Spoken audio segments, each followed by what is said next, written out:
Terima kasih untuk Anda yang masih bergabung bersama kami di Market Review. Dan sebelum kita berbincang pemirsa dengan narasumber selanjutnya, kami akan sampaikan beberapa informasi grafis yang berhasil dihimpun oleh tim redaksi kami. Langsung saja kita ke grafis yang pertama, kita akan coba lihat pengaduan e-commerce dalam 5 tahun terakhir. Di mana di 2019 terdapat 34 kasus, 2018 ada 40 kasus, 2017 di 101 kasus, 2016 di 65 kasus, dan 2015 ada 77 kasus. Ini pengaduan e-commerce dalam 5 tahun terakhir. Ini data diambil dari YLKI.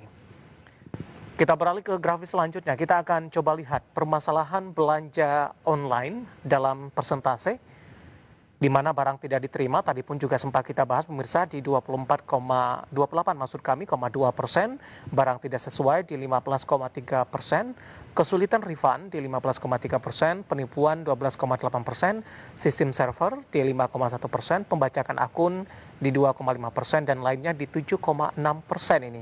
Barang tidak diterima yang paling mendominasi, dan mungkin saja Anda pernah mengalami ketika berbelanja online, dan masuk kategori mana? Apakah barang tidak sesuai, barang tidak diterima, ataupun mengalami kesulitan dalam melakukan refund. Kita beralih ke grafis selanjutnya. Kita akan coba lihat kategori pengaduan terbesar di 2019 pemirsa.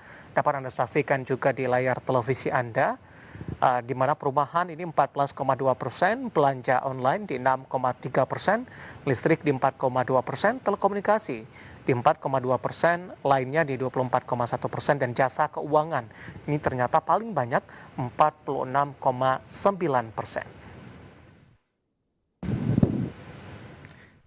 Ya, di segmen ini kita akan berbincang potensi dan babak baru pajak digital. Saat ini kami sudah terhubung melalui via Zoom bersama dengan Bapak Ruben Huta Barat, Deputy Director of Center for Indonesia Taxation, atau disingkat dengan CITA. Kita akan langsung sapa saja. Pak Ruben, selamat pagi. Apa kabar, Pak? Selamat pagi, Pak Dev. Kabar baik. Terima kasih Pak Ruben sudah meluangkan waktu di IDX Channel. Potensi dan babak baru pajak digital, Pak. Tema kita untuk kali ini. Berbincang terkait dengan potensi terlebih dahulu. Pak Ruben, seberapa besar potensi pajak digital di Indonesia?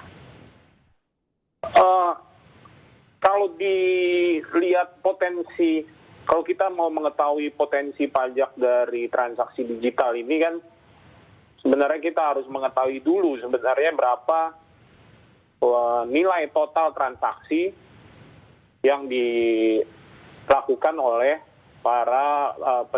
para penyelenggara perdagangan melalui sistem elektronik. Itu istilah yang diberikan oleh pemerintah ya. Nah, data formal sendiri sebetulnya tidak pernah terlansir selama ini, baik melalui lembaga pemerintah resmi, berapa sebenarnya transaksi yang melalui PMSE, sehingga dapat diketahui juga berapa potensi pajak dari situ. Cuma kalau kita berkaca dari total transaksi yang data transaksi seluruh dunia dari 5 pemain besar penyelenggara melalui sistem perdagangan elektronik ini, mestinya akan cukup dapat menyumbang penerimaan negara yang cukup signifikan, terutama dari segi penerimaan PPN ya. Ya. Karena pada tahap ini memang pemerintah baru hanya memunguti PPN. Namun kalau kembali ke pertanyaan tadi, kalau angkanya berapa sebenarnya potensinya, memang sulit ya, karena statistiknya tidak pernah ada yang mengumpulkan juga gitu.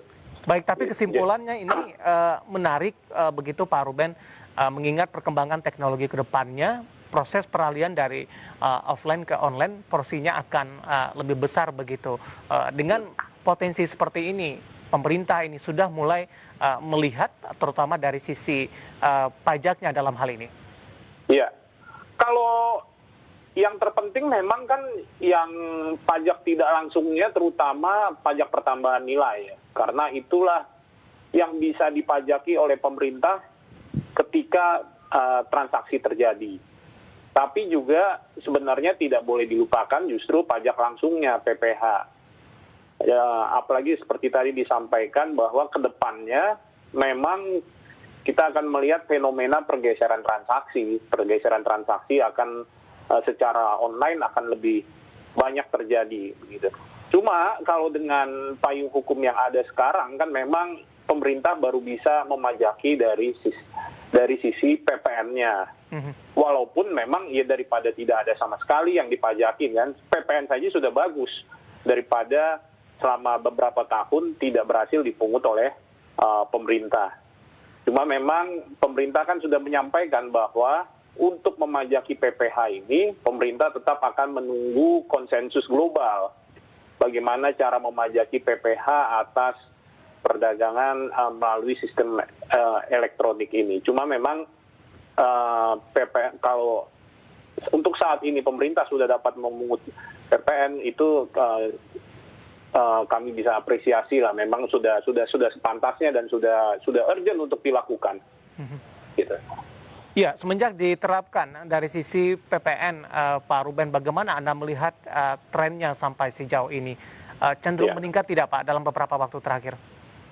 Jadi kalau dari segi penerimaan pajak secara keseluruhan sampai bulan Agustus kemarin, memang belum terlihat secara signifikan sumbangsih dari pemungutan PPN, karena secara umum sendiri memang kan perekonomian sedang mengalami downturn.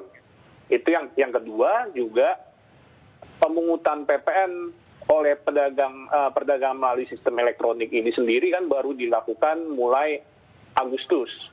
Itu pun penunjukannya bertahap. Di bulan Agustus baru 6 pelaku usaha di situ. Jadi memang belum ada kontribusi yang signifikan ya kalau dilihat dari tren peningkatan penerimaan pajak sampai Agustus ya, tidak ada kontribusi yang signifikan masih di situ gitu. Artinya perjalanannya masih cukup panjang begitu Pak Ruben, tapi ketika ini dimaksimalkan nanti ini akan menjadi salah satu kekuatan penerimaan ke depannya. Oh iya tentu, kita optimis bahwa PPN dari perdagangan melalui sistem elektronik ini seharusnya akan memberi kontribusi signifikan. Tetapi untuk saat ini hasilnya belum terlihat karena yang pertama baru secara efektif dilakukan bulan Agustus. Ya. Yang kedua sedang terjadi downturn ekonomi, sedang mengalami mengarah ke resesi. Dengan sendirinya juga volume transaksi juga mengalami perlambatan begitu. Tapi kalau mungkin kita tarik 1 tahun sampai 2 tahun ke depan, kami optimis bahwa kita akan melihat kontribusi yang cukup signifikan dari PPN yang dipungut oleh pedagang penyelenggara melalui sistem perdagangan elektronik ini. Baik. Pak Ruben, menarik, kita akan jeda terlebih dahulu, nanti kita akan lanjutkan Pak, dan pemirsa tetap bersama kami, Market Review akan segera kembali sesaat lagi.